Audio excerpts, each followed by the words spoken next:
Kan jiru barri kana eenyuutu akkanatti banee dhiise. Silaa maaltu isaan gashi isaaniitiin haati manaan haati qabeenyaan. Yaa Rabbi isaa galatu har'a galateeffadheen dhufe galata kee hamtuu goomattuu doomtuu narraatii qabi isaa galatu. Galata kee. Nambari. Eenyuun kosii kana fidee balbala kana irratti gate kun taalaan. Maal jechuudha? Akkamittiin qulqulleeffatti jedhaniitu ka. Akkamitti qulqullina ishee eeggatti jedhanii fidanii kun taalaan asitti gatu. Gandaama wayyuu fi isaan agatu. Maalin jedhagaa kana? Homaa gochuu hin danda'u. Isin agata akkuma kosii kana gattan. Isin guddisin. Akkamitti isheetti bareeda jedhaniitu.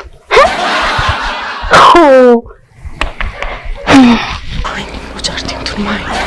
Isaan qabdu jedhaniitu.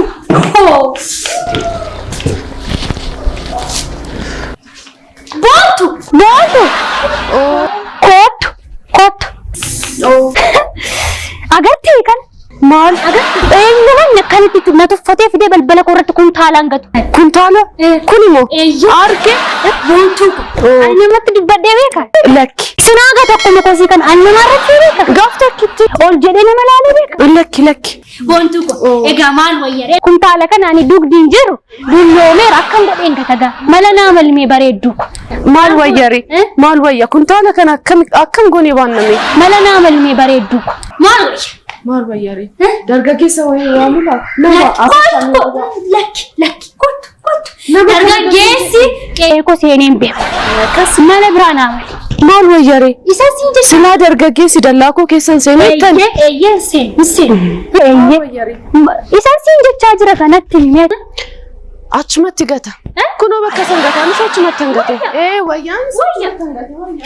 Duruu ani nama jedhee kana soofamtu. Gata. Wayyaare. Maal wayyaa nan gata nu rakkina hin qabu nan gata. Saagatu siinis akkuma kosii kana.